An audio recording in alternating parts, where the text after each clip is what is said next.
जिंदगी बड़ी होनी चाहिए, लंबी नहीं। ये डायलॉग अगर किसी के जीवन पर सटीक बैठता है तो वो है शहीद आजम भगत सिंह। मात्र 23 साल की उम्र में भारत माता की जय का नारा लगाते हुए फांसी के फंदे पर झूलने वाले वीर भगत सिंह इतना शानदार जिए कि आज भी पूरी दुनिया उन्हें याद करती है। भगत सिंह भारत की आजादी के वो एक अहम किरदार हैं जिन्होंने मात्र 23 साल की उम्र में अपना किरदार निभाकर खुशी खुशी फांसी के फंदे को चूम लिया। लेकिन जाने से पहले उन्होंने हर एक भारतीय के अंदर अपने देश की आजादी के प्रति जोश और जुनून का जज्बा भर दिया। 23 मार्च 1931 ये वो दिन था जब भगत सिंह को फांसी दी जानी थी। पूरे भारत में भगत सिंह की फांसी रोकने को लेकर प्रदर्शन हो रहे थे। ब्रिटिशर्स घबराए हुए थे कि कहीं प्रदर्शनकारी हावी ना हो जाए और फांसी को टालना ना पड़े, और इस कारण भगत सिंह को कोर्ट के द्वारा तय की गई तारीख से पहले ही फांसी दे दी जाती है। भगत सिंह तो कुर्बान हो गए, लेकिन देश के हर युवा की आंखों में आजादी का सपना छोड़ गए। भगत सिंह ने एक बार कहा था कि मेरे खून का एक एक कतरा इंकलाब लाएगा, जो वाकई सच साबित हुआ। एक तरफ भगत सिंह को फांसी हुई और वहीं दूसरी ओर भारत की सड़कों पर भगत सिंह के सपने को पूरा करने के लिए देश का हर नौजवान अंग्रेजों की जड़ें हिलाने के लिए निकल पड़ा। देश में हर तरफ आजादी के लिए आवाज उठने लगी, जिस कारण भगत सिंह की मृत्यु के ठीक 16 साल बाद भारतीयों ने अंग्रेजों को भारत छोड़ने पर मजबूर कर दिया। भगत सिंह देश की आजादी के लिए इस कदर दीवाने थे कि उनके अंदर बचपन से ही एक वीर क्रांतिकारी जाग उठा था। मात्र 12 साल की उम्र में भगत सिंह ने जलियांवाला बाग का खौफनाक मंजर देखकर ठान लिया था कि वो उन मासूमों की जान का बदला अंग्रेजों से लेकर रहेंगे। ब्रिटिशर्स से बदला लेने के लिए भगत सिंह ने असेंबली में जो बम फोड़ा था, उसकी आवाज ने अंग्रेजों के परखच्चे उड़ा दिए थे। भगत सिंह एक ऐसे फ्रीडम फाइटर थे जिन्होंने जेल में जाकर भी अंग्रेजों के खिलाफ अपनी बगावत नहीं छोड़ी और वहाँ भी सभी कैदियों में क्रांति पैदा कर दी। कई महीनों तक हंगर स्ट्राइक करने के बाद भी उनका जुनून कम नहीं हुआ और लगातार 116 दिनों तक फास्ट रखकर भगत सिंह ने अंग्रेजों से अपनी बात मनवा ली थी। तो चलिए जानते हैं कि आखिर कौन थे भगत सिंह, क्यों इन्हें फांसी दी गई और केवल 23 साल की उम्र में इन्होंने ऐसा क्या कर दिया कि लोग आज भी इनके कायल है। 28 सितंबर 1907 ये वो दिन था जब भारत को अपना वीर सपूत मिला था। इस दिन बंगा नाम के गांव में भगत सिंह का जन्म हुआ था। ये गांव आज के समय में पाकिस्तान में आता है, लेकिन भारत के विभाजन से पहले ये ब्रिटिश इंडिया के पंजाब प्रोविंस के लायलपुर डिस्ट्रिक्ट में आता था। भगत सिंह का जन्म एक सिख फैमिली में हुआ था जो भारत की आजादी के लिए लड़ रही थी। अपने परिवार में भगत अपने माता पिता की दूसरी संतान थे। इनके पिता का नाम किशन सिंह संधू और माँ का नाम विद्यावती था। इनके जन्म के समय इनके पिता और अंकल अजीत सिंह पॉलिटिक्स में काफी एक्टिव थे और वक्त वक्त पर ब्रिटिशर्स के खिलाफ होने वाले मूवमेंट्स में भाग लिया करते थे। कैनाल कॉलोनाइजेशन बिल और गदर मूवमेंट में भी इनके पिता और अंकल ने बढ़ चढ़कर भाग लिया था, जिस कारण इनको जेल की हवा भी खानी पड़ी थी। इवन जब भगत सिंह का जन्म हुआ था तब भी इनके पिता और अंकल कैनाल कॉलोनाइजेशन बिल के खिलाफ होने वाले प्रदर्शन में भाग लेने के कारण जेल में थे। लेकिन भगत सिंह के जन्म के कुछ दिनों बाद ही दोनों को जेल से रिहा कर दिया गया, जिस कारण सभी लोग भगत सिंह को काफी लकी मानते थे और इसी वजह से शुरुआत में इनका नाम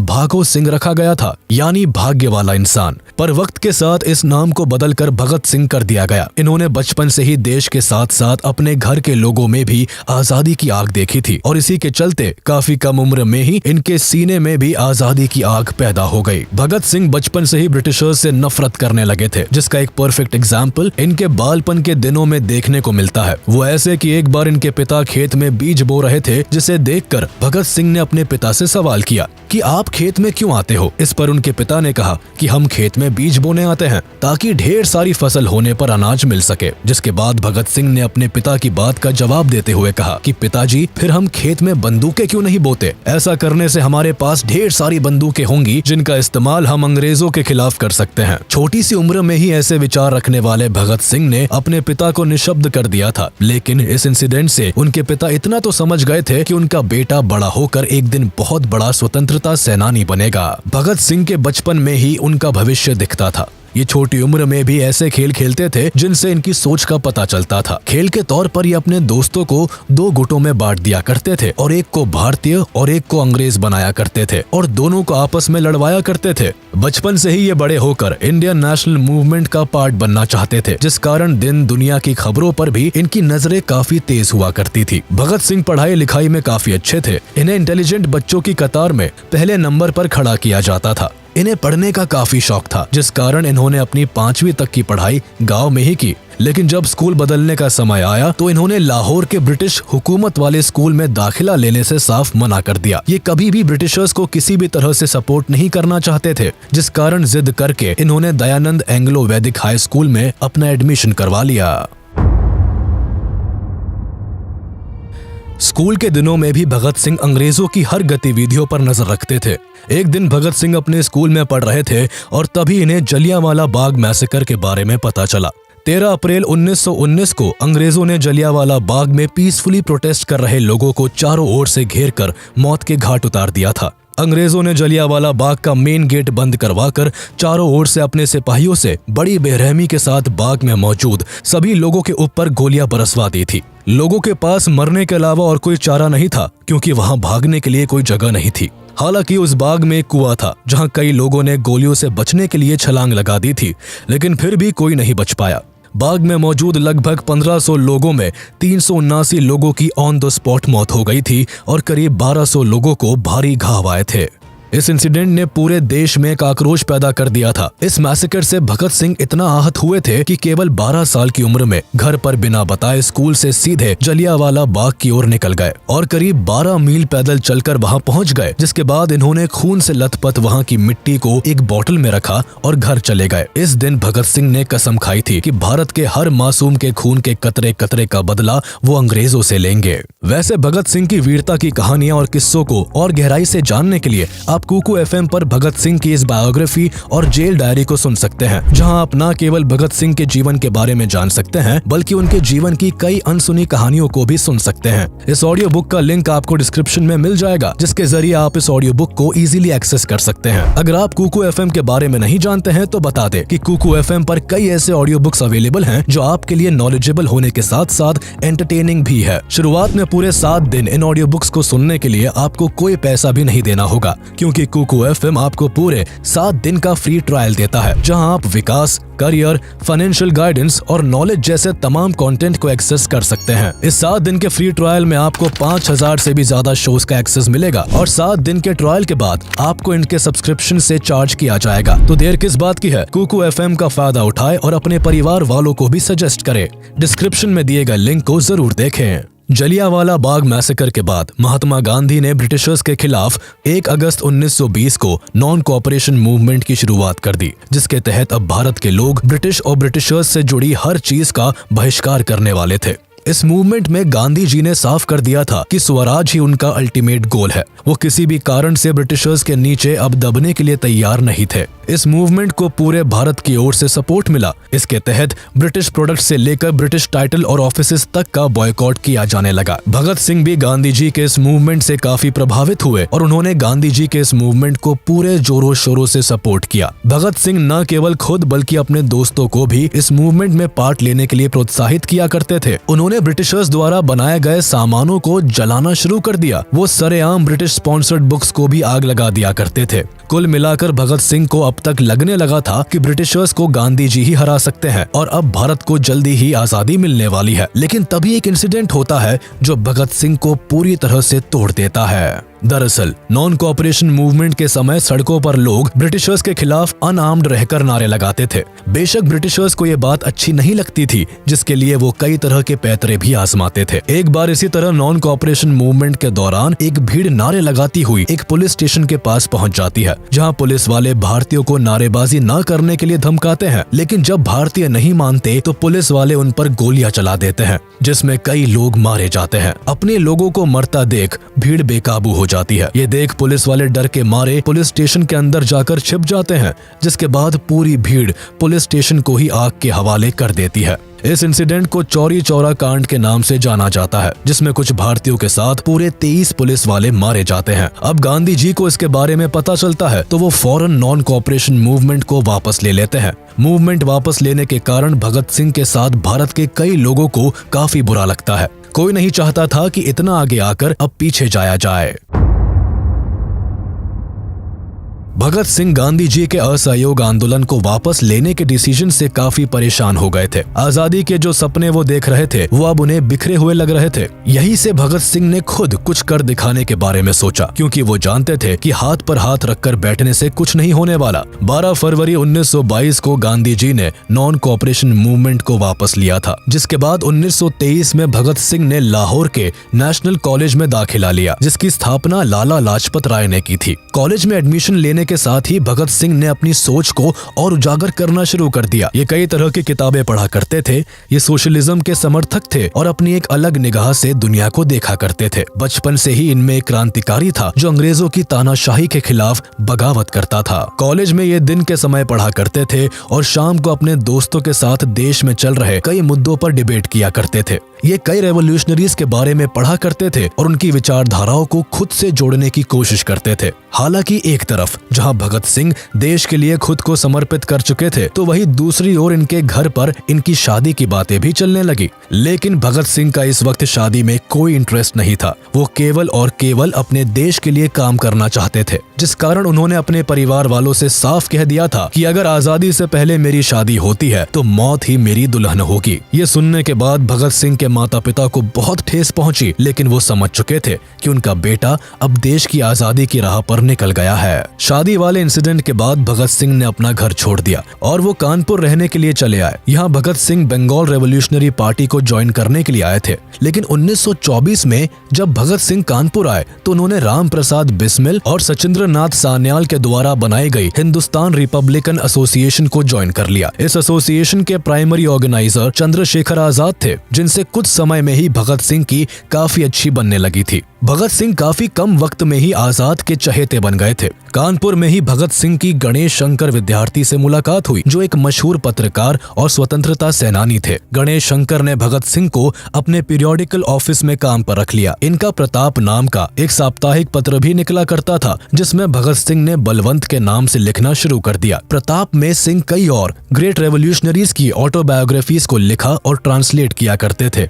पूरा देश इनके लिखने के तरीके को काफी पसंद किया करता था। यह वही समय था जब भगत सिंह के थॉट प्रोवोकिंग आर्टिकल से इम्प्रेस होकर सचिंद्र नाथ सान्याल ने उन्हें चंद्रशेखर आजाद से मिलवाया था। कुल मिलाकर भगत सिंह का छोटा पर काफी सक्सेसफुल जर्नलिस्टिक करियर रहा, जहां इन्होंने कई मैगजीन्स के साथ मिलकर काम किया और काफी नाम कमाया। इन्होंने कीर्ति, प्रताप, वीर अर्जुन, मतवाला, प्रभा और वंदे मातरम जैसी मैगजीन्स और न्यूज़पेपर्स के लिए काम किया था और हर जगह से इन्हें काफी प्रशंसा मिली। हर कोई इनके लेख का कायल था। इनकी पर्सनैलिटी की तरह इनका लिखने का अंदाज भी जरा हटकर था। ये अपनी लिखने की ताकत से ही ब्रिटिशर्स के पुर्जे हिला दिया करते थे। इनका लिखा हुआ पढ़ने भर से ही देश की जनता में अंग्रेजों के खिलाफ लड़ने की एक शक्ति पैदा हो जाती थी। इनके लिखे कई आर्टिकल्स को तो अंग्रेजों ने बैन भी करवा दिया था। अंग्रेज अब तक भगत सिंह को पहचानने लगे थे, लेकिन भगत सिंह कहाँ किसी से डरने वालों में से थे। वो तो बस अपने लक्ष्य की ओर बढ़ रहे थे। हालांकि 1925 में सिंह वापस से लाहौर चले गए।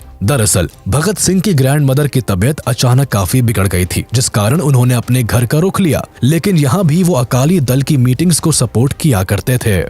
हालांकि अभी तक भगत सिंह किसी ऐसी ऑर्गेनाइजेशन से नहीं जुड़े थे जो ब्रिटिशर्स के खिलाफ सख्त कदम उठाए या उनका बॉयकॉट करे, और इसी कारण मार्च 1926 में भगत सिंह और उनके कलीग्स ने एक यूथ ऑर्गेनाइजेशन की स्थापना की, जिसे नौजवान भारत सभा का नाम मिला। इस ऑर्गेनाइजेशन को ओरिजिनली लाहौर में एस्टैब्लिश किया गया था, लेकिन इसको अमृतसर से ऑर्गेनाइज किया जाता था। नौजवान भारत सभा का मेन एम भारत के यूथ्स को जगाना था। इस सभा की मदद से भगत सिंह पंजाब के यंग स्टूडेंट्स एंड वर्कर्स को नेशनलिस्ट एंड रेवोल्यूशनरी आइडियोलॉजीज की ओर बढ़ा रहे थे। इस सभा को बनाने का आइडिया भगत सिंह को अमृतसर के एक prominent freedom fighter doctor Satyapal ने दिया था। वक्त के साथ लोग इस सभा के बारे में जानने लगे और इसे ज्वाइन करने लगे। कई प्रोमिनेंट पॉलिटिकल एक्टिविस्ट ने भी इस सभा को ज्वाइन किया था। शुरुआत में सभा को केवल लाहौर से ही ऑपरेट किया जाता था, लेकिन कीर्ति किसान पार्टी के साथ एक यूथ कॉन्फ्रेंस में ये डिसाइड हुआ कि सभा का हेडक्वार्टर अब लाहौर से अमृतसर शिफ्ट कर दिया जाएगा। कुछ समय बाद नौजवान भारत सभा और कीर्ति किसान पार्टी ने एकजुट होकर मिलकर गरीब किसानों के अपलिफ्टमेंट के लिए काम करना शुरू कर दिया। साथ ही ये जनता के बीच जस्टिस एंड एगैलिटेरियनिज्म का मैसेज भी फैलाने लगे। ये वही समय था जब भगत सिंह ने कीर्ति किसान पार्टी को ज्वाइन किया था। इसके बाद अप्रैल 1926 में भगत सिंह की मुलाकात सोहन सिंह जोश से हुई, जो अमृतसर के एक noted peasant leader and freedom fighter रहे थे। भगत सिंह इनके साथ मिलकर काम करने लगे और कुछ ही समय में इन्हें मर्ज्ड पार्टी का प्रेसिडेंट बना दिया गया। सोहम सिंह भगत सिंह के विचारों से सहमत थे और इसी कारण उन्होंने भगत सिंह की वर्कर्स एंड पेजेंट्स पार्टी से बातचीत करवाई, जो एक गुरुमुखी लैंग्वेज मंथली मैगजीन कीर्ति को पब्लिश करती थी।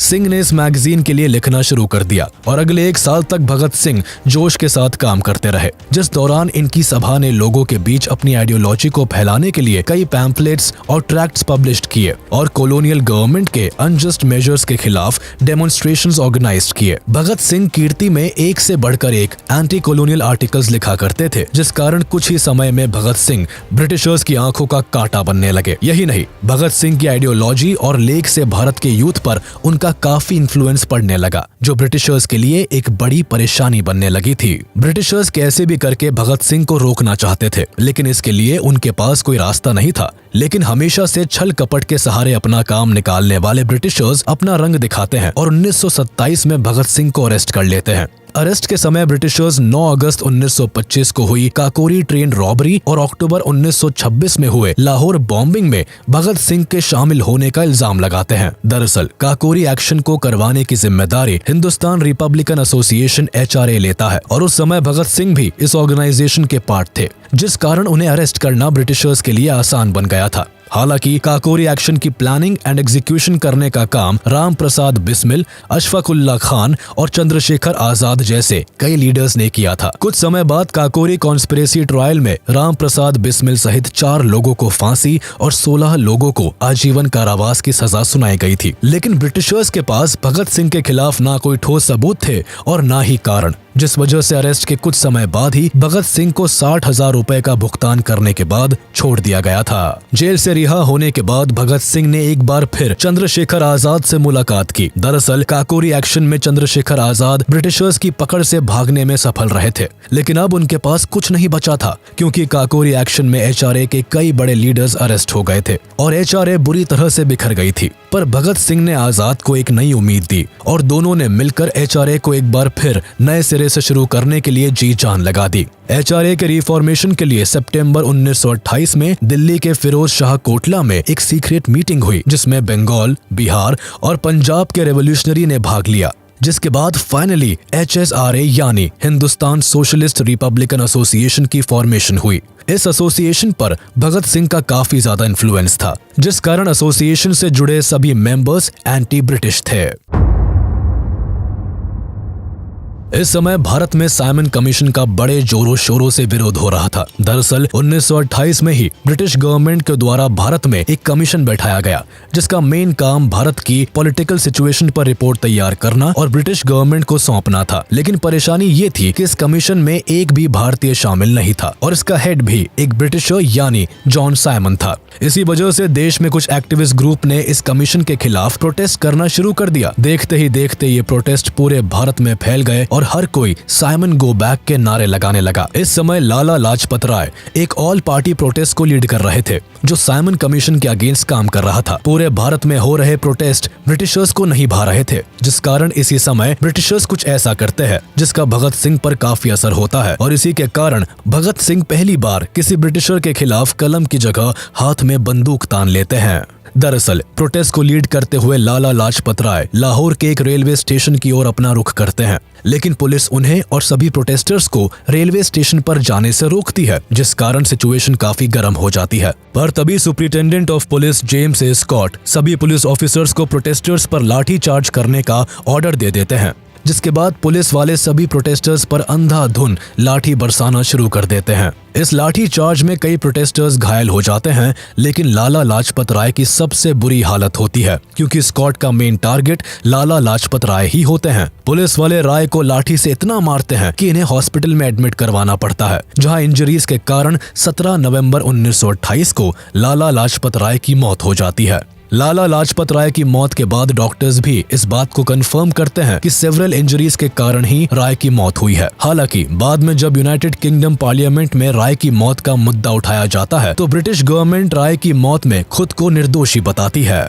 लाला लाजपत राय की मौत ने भगत सिंह को अंदर से झकझोर कर रख दिया था। भगत सिंह अब हर हाल में ब्रिटिशर्स से बदला लेना चाहते थे और इसी बदले की आग में फाइनली भगत सिंह और उनके सभी रेवोल्यूशनरी साथियों ने मिलकर जेम्स ए स्कॉट की हत्या करने की योजना बनाई। इस योजना को बनाने के लिए भगत सिंह और सभी क्रांतिकारियों ने एक मीटिंग रखी जिसमें यह तय हुआ कि अब फाइनली ब्रिटिशर्स को अपने किए हुए का चुकाना पड़ेगा। इस बैठक में स्कॉट के मर्डर का प्लान बनाने में राजगुरु, सुखदेव, चंद्रशेखर आजाद और जय गोपाल जैसे क्रांतिकारी भी शामिल थे। स्कॉट के मर्डर प्लान में HSRA के भी सभी मेंबर्स ने साथ दिया था। प्लान के मुताबिक भगत सिंह के साथ सभी क्रांतिकारियों को पुलिस स्टेशन के पास छिपकर स्कॉट के स्टेशन से बाहर निकलने का इंतजार करना था और जैसे ही स्कॉट स्टेशन से बाहर आते वैसे ही उन्हें गोली मारकर भाग जाना था। लेकिन असल में प्लान जैसा बनाया गया था वैसा एग्जीक्यूट नहीं हो पाया और एक बड़ी गलती हो गई। 17 दिसंबर 1928 को भगत सिंह और उनके सभी साथी प्लान के हिसाब से पुलिस स्टेशन के आसपास खड़े होकर स्कॉट का इंतजार करने लगे। ऑपरेशन के हिसाब से भगत सिंह और राजगुरु की जिम्मेदारी स्कॉट को मारने की थी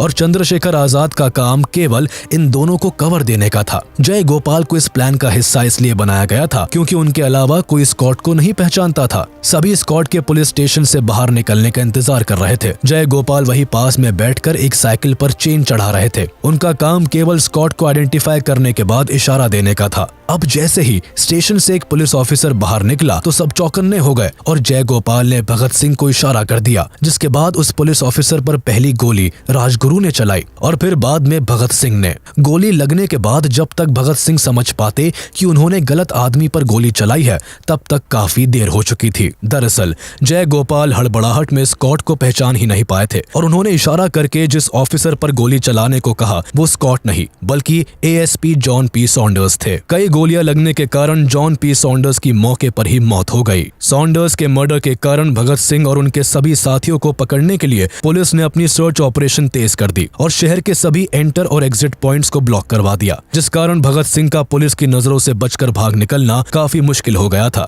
इसलिए भागने के लिए भगत सिंह एक प्लान बनाते हैं जिसे एग्जीक्यूट करने के लिए 19 दिसंबर 1928 को सुखदेव HSRA के मेंबर प्रोफेसर भगवती चरण वोहरा की वाइफ दुर्गावती देवी को बुलाते हैं जो भगत सिंह की भागने में मदद करती है। प्लानिंग के हिसाब से राजगुरु और भगत सिंह को लाहौर से एक ट्रेन पकड़नी थी जो भटिंडा होते हुए कलकत्ता जाती। इस दौरान भगत सिंह अपना पूरा लुक बदल लेते हैं। एक पंजाबी होने के बाद भी भगत सिंह अपने बाल और दाढ़ी कटवा लेते हैं। इनका अटायर भी वेस्टर्न होता है। वही सुखदेव भगत सिंह के नौकर बनते हैं और दुर्गा भाभी भगत सिंह की वाइफ। भगत सिंह और सुखदेव सेफ्टी के लिए अपने पास एक रिवॉल्वर भी रखते हैं, जिसके बाद फाइनली सभी भागने में सफल होते हैं।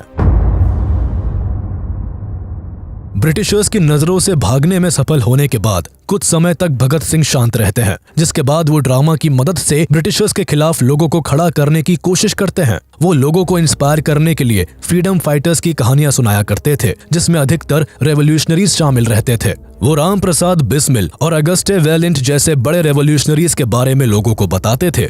अगस्टे वेलेंट एक फ्रेंच एनार्किस्ट थे जिन्होंने पेरिस में चेंबर ऑफ डेप्यूटीज में बॉम्ब फेंका था। भगत सिंह को ब्रिटिशर्स के बनाए गए पब्लिक सेफ्टी बिल और ट्रेड डिस्प्यूट बिल से परेशानी थी। पब्लिक सेफ्टी बिल के हिसाब से ब्रिटिशर्स बिना रीजन बताए किसी को भी अरेस्ट कर सकते थे और ट्रेड डिस्प्यूट बिल के तहत श्रमिक गतिविधियों को समाप्त करने और स्ट्राइक्स पर रोक लगाने की बात कही गई थी। इन बिल्स के कॉन्सिक्वेंसेस को देखते हुए असेंबली ने इन दोनों ही बिलों को रिजेक्ट कर दिया, लेकिन वाइसरॉय ने अपनी स्पेशल पावर्स का इस्तेमाल करके बिल्स को रिजेक्ट करने के बाद भी इसे लागू करने की योजना बना ली थी।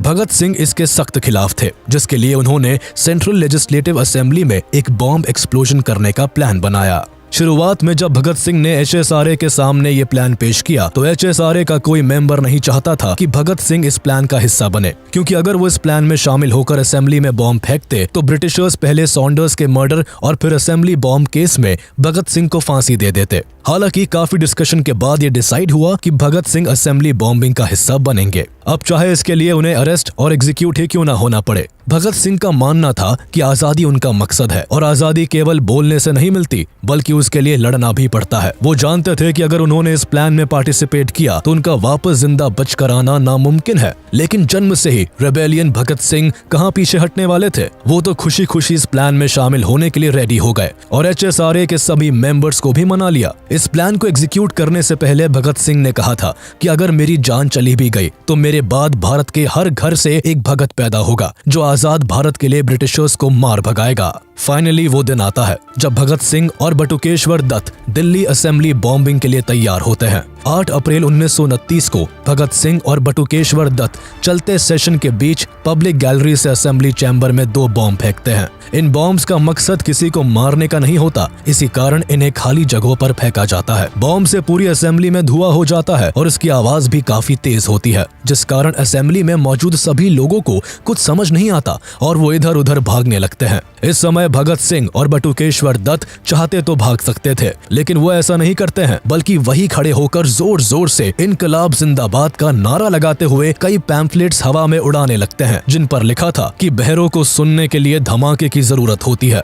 इसके बाद दोनों खुद को पुलिस के हवाले कर देते हैं। अरेस्ट होने का मेन मकसद कोर्ट ट्रायल्स के जरिए अपनी बातों को पूरे हिंदुस्तान के कानों तक पहुंचाना था, जिससे सभी भारत की आजादी की लड़ाई में बढ़ चढ़कर हिस्सा ले। अरेस्ट के कारण फाइनली पिछले 1 साल से ब्रिटिशर्स को जिसकी तलाश थी वो आज उनके हाथ लग जाता है। अरेस्ट करने के बाद भगत सिंह और बटुकेश्वर दत्त को लाहौर के बॉस्टल जेल में डाल दिया जाता है, जहां 10 जुलाई 1929 को दोनों के ऊपर मुकदमा शुरू होता है। 7 मई 1929 को भगत सिंह और बटुकेश्वर दत्त पर 2 केसेस के लिए ट्रायल्स चलते हैं, जिसमें एक असेंबली बॉम्ब केस के लिए और दूसरा सॉन्डर्स मर्डर के लिए। दोनों ट्रायल्स में भगत सिंह अपनी साइड से कॉन्फिडेंट रहते हैं, लेकिन ब्रिटिशर्स को तो कैसे भी करके भगत सिंह को फांसी देनी थी। ट्रायल्स की शुरुआत में भगत सिंह और दत्त अपने केस को बहुत सीरियसली लड़ते हैं, लेकिन वक्त के साथ इन्हें समझ आने लगता है कि वो चाहे कितनी भी कोशिश क्यों ना कर ले, ब्रिटिशर्स उन्हें अब जेल से घर वापस कभी नहीं जाने देंगे। ट्रायल्स की शुरुआत में बटुकेश्वर दत्त की ओर से अफसर अली केस को लड़ते हैं,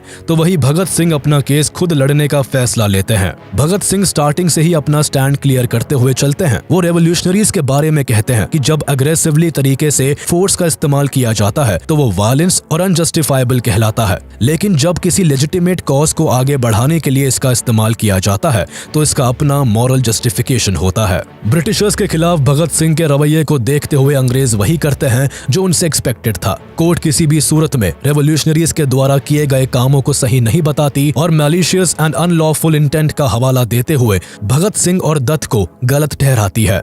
कोर्ट के अलावा पॉलिटिकल बॉडी की ओर से भी असेंबली बॉम्बिंग को क्रिटिसाइज किया जाता है। ट्रायल्स के दौरान ही HSRA की बॉम्ब बनने वाली जगहों पर पुलिस रेड डाल देती है, जिसमें एसोसिएशन के कई प्रोमिनेंट रेवोल्यूशनरीज अरेस्ट हो जाते हैं। इस रेवोल्यूशनरीज में 21 से भी ज्यादा HSRA के मेंबर्स होते हैं, जिनमें राजगुरु, जतेंद्र नाथ दास, सुखदेव, किशोरी लाल और जय गोपाल शामिल होते हैं। पर यहाँ परेशानी तब आन पड़ती है जब पुलिस के कहने पर HSRA के 3 मेंबर्स गवर्नमेंट के अप्रूवर्स बन जाते हैं।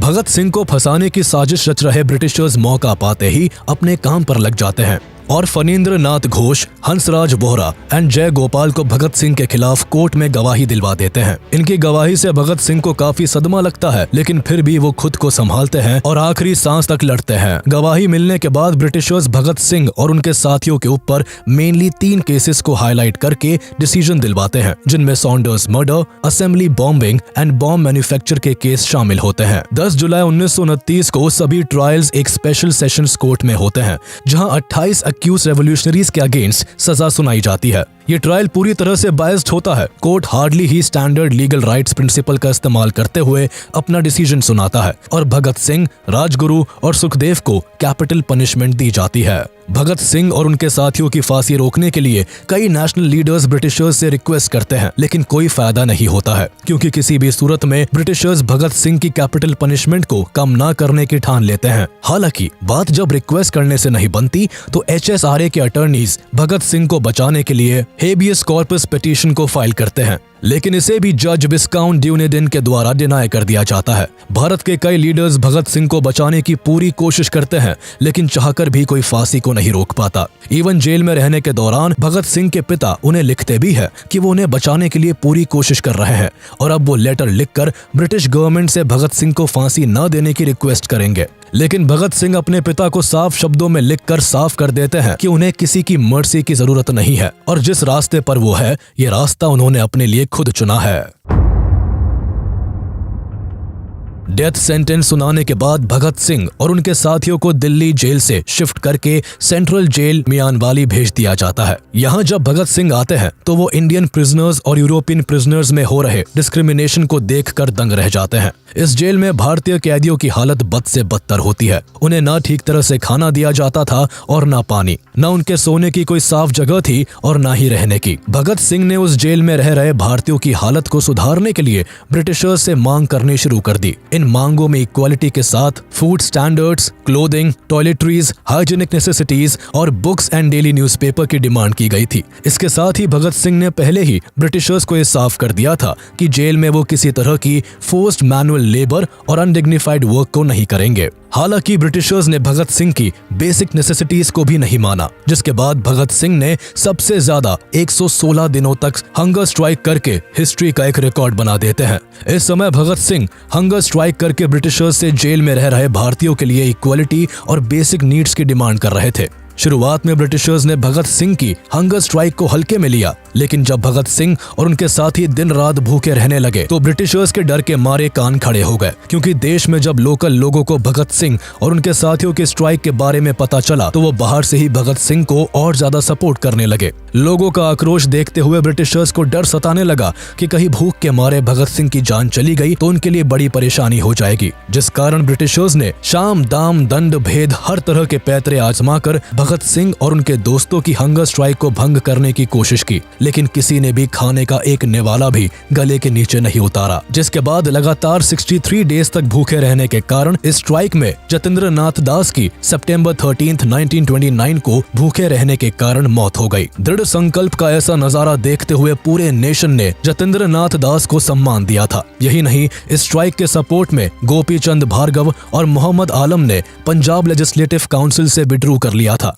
वही पंडित जवाहरलाल नेहरू ने ब्रिटिश गवर्नमेंट को लाहौर कैप्टिव्स में इनह्यूमन ट्रीटमेंट करने के लिए उन्हें क्रिटिसाइज किया था। साथ ही नेहरू ने सेंट्रल असेंबली में लाहौर कैप्टिव्स के साथ हो रहे इनह्यूमन ट्रीटमेंट को रोकने के लिए एक एडजर्नमेंट मोशन भी स्पॉन्सर किया था। न्यूज़पेपर्स में लगातार लाहौर एंड अमृतसर में मास मीटिंग्स की खबरें छपने लगी थी। इतने सपोर्ट को देखते हुए ब्रिटिशर्स ने लोगों को रोकने के लिए सेक्शन 144 को इम्पोज कर दिया। इतना ही नहीं, जवाहरलाल नेहरू खुद सेंट्रल जेल विजिट करते हैं और भगत सिंह के साथ सभी स्ट्राइकर्स से मिलकर उन्हें सपोर्ट करने का वादा करते हैं। वही उस समय मोहम्मद अली जिन्ना भी स्ट्राइकर्स को सपोर्ट करते हैं और भरी असेंबली में उनके फेवर में बोलते हैं। लोगों का भरपूर सपोर्ट और दास की मौत के बाद ब्रिटिशर्स समझ जाते हैं और फाइनली भगत सिंह की शर्तों को एक्सेप्ट कर लेते हैं, जिसके बाद पूरे 116 दिनों बाद भगत सिंह और उनके सभी साथी 5 अक्टूबर 1929 को अपना हंगर स्ट्राइक तोड़ते हैं। सजा सुनाए जाने के कारण भगत सिंह को अपना भविष्य पता था। अब वो लगातार जेल के लोगों के साथ आराम से रहते